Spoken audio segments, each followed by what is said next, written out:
नमस्कार साथियों, मैं विनीत माहेश्वरी आपके चैनल जनसंवाद में आपके साथ। आज बात करते हैं हम प्रधानमंत्री नरेंद्र मोदी द्वारा संसद भवन का जो उद्घाटन किया गया था, लोकतंत्र का सबसे बड़ा मंदिर बताया गया था, जहां इसकी अगर हम बात करें तो कहने को तो ये संसद है, लेकिन अगर लोकतंत्र के लिए अगर इसका नाम लिया जाए तो वह मंदिर है ये जहां पर सच्चाई सबसे ऊपर रखी जाती है।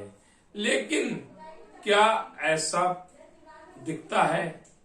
क्या संसद में सच ही बोला जाता है? क्या संसद शरीफ लोगों की जो राजनीति में जन सेवा के लिए आते हैं उनके लिए बनाई गई है, या फिर संसद में कोई भी आ जा सकता है? लेकिन अगर बात की जाए आज के माहौल की, तो संसद में शरीफ लोग कम, अपराधी ज्यादा हैं।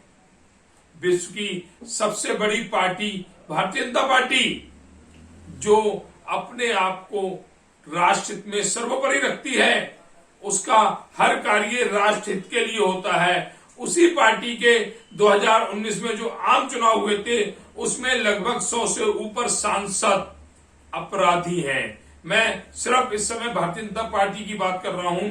अगर सभी पार्टियों को लेकर बात की जाए तो लगभग 39% सांसद अपराधी हैं। इसमें से कुछ सांसद ऐसे भी हैं जिनके ऊपर बलात्कार, हत्या जैसे मुकदमे चल रहे हैं। अगर संसद लोकतंत्र का सबसे बड़ा मंदिर है तो इसमें ऐसे अपराधी क्यों? एक तरफ बात की जाती है, संसद की सीढ़ियां चूमी जाती हैं, दूसरी तरफ अपराधियों को संसद के अंदर बिठाया जाता है। वह अपराधी चाहे भारतीय जनता पार्टी से हो, समाजवादी पार्टी से हो, बहुजन समाज पार्टी से हो, आम आदमी पार्टी से हो, कांग्रेस से हो, किसी भी राजनीतिक दल से हो, लेकिन लोकतंत्र के सबसे बड़े मंदिर में जिसका दर्जा सबसे ऊपर रखा गया है, उसमें हत्यारे बिठाए जाते हैं, उसमें बलात्कारी बिठाए जाते हैं। और ये हम नहीं कह रहे हैं, ये एडीआर की रिपोर्ट कह रही है। एक तरफ पुरानी संसद से सांसद नई संसद में आ गए, लेकिन क्या वह सभी सांसद जो नई संसद में बैठ रहे हैं वह शरीफ हैं?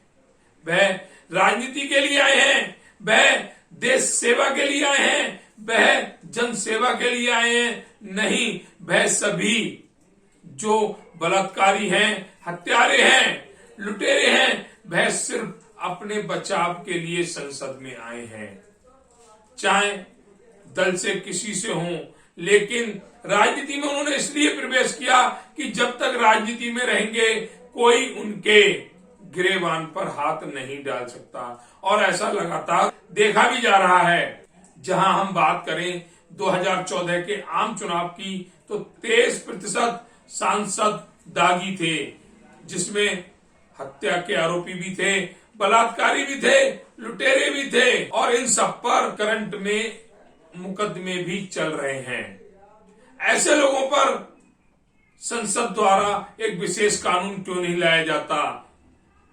जीरो टॉलरेंस लोगों को राजनीति में क्यों नहीं बिठाया जाता? क्यों उस संसद के अंदर प्रवेश नहीं कराया जाता जो संसद लोकतंत्र का मंदिर कहलाई जा रही है? जिस संसद में सोंगल नाम का एक दंड अधिकारी भी विराजमान है, उस संसद में ही अपराधी बैठ रहे हैं, बलात्कारी बैठ रहे हैं, लुटेरे बैठ रहे हैं, लेकिन वह सोंगल चुपचाप अपनी जगह पर स्थित है, किसी को सजा नहीं दे रहा है। आखिर ऐसा क्यों? अगर एक आम आदमी कोई अपराध करता है तो उसे कानून द्वारा फौरन गिरफ्तार कर लिया जाता है, उसके लिए सजा भी फौरन हो जाती है। लेकिन एक राजनीति करने वाला व्यक्ति जो बलात्कारी है, जो हत्यारा है, उसके खिलाफ कार्रवाई क्यों नहीं की जाती? उसके सबसे बड़ा कारण है कि वह राजनीतिक शरण लिए हुए हैं, और जब तक राजनीतिक शरण में हैं तब तक कोई उनका कुछ नहीं बिगाड़ सकता। जिसके हाथ में सत्ता होती है वह अपराधी उसके हो जाते हैं। उन्हें कोई राजनीतिक दल प्यारा नहीं है, उन्हें कोई पार्टी प्यारी नहीं है, उन्हें प्यारा है तो अपना भविष्य। अगर वह राजनीति छोड़ते हैं या सत्ता में बैठी हुई पार्टी का साथ नहीं देते हैं तो उनके अपराध खुल जाएंगे, उन्हें सजा हो जाएगी, और कोई भी सांसद जो अपराधी है वह सजा नहीं चाहता। आखिर संसद में कब तक अपराधी बैठेंगे? जिस संसद को सबसे बड़ा मंदिर बताया जा रहा है, जिसकी सीढ़ियां चूमी जा रही हैं, उस संसद में 40% अपराधी एडीआर की रिपोर्ट अनुसार बैठे हुए हैं। आखिर उन अपराधियों पर कार्रवाई क्यों नहीं हो रही है? क्यों लोकतंत्र के मंदिर को अपराधियों से भरा जा रहा है? आखिर क्यों राजनीति में सही लोग नहीं आ रहे हैं? क्यों राजनीति को व्यापार बना दिया गया है? राष्ट्रित सर्वों पर रखने वाली पार्टी के सबसे ज्यादा दागी सांसद संसद में क्यों हैं? संसद में बलात्कारी हत्यारे क्यों हैं? क्या कोई राजनीतिक दल या कोई भी पार्टी इन बातों का जवाब देगी? नहीं, क्योंकि सभी दलों में हत्यारे बैठे हुए हैं, सभी दलों में बलात्कारी बैठे हुए हैं। जो बहन बेटियों की इज्जत खराब करते हैं वही आज कानून बना रहे हैं, चाहे मामला ब्रजभूषण सिंह को लेकर हो या फिर किसी और व्यक्ति को लेकर हो। लेकिन ये सत्य है, संसद जो लोकतंत्र का सबसे बड़ा मंदिर बताया जा रहा है, जिसमें दक्षिण भारत के पुजारी पूजा अर्चना कर रहे हैं, जिसकी सीढ़ियां चूमी जा रही हैं, उसी संसद में हत्यारे और बलात्कारियों का महिमा मंडन होता है।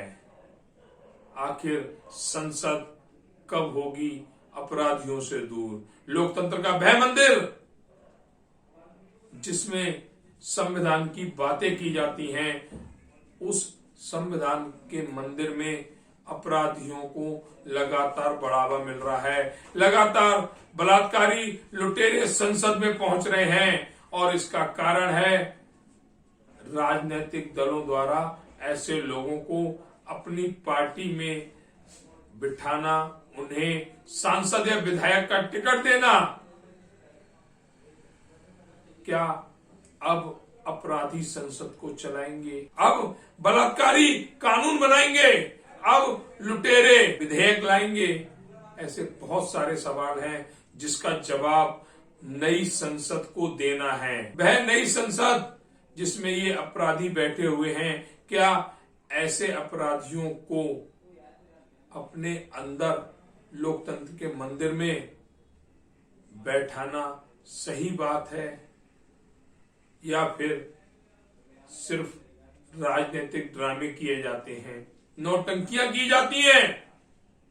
पार्टी चाहे कोई भी हो, लेकिन अपराधियों का समर्थन करती है।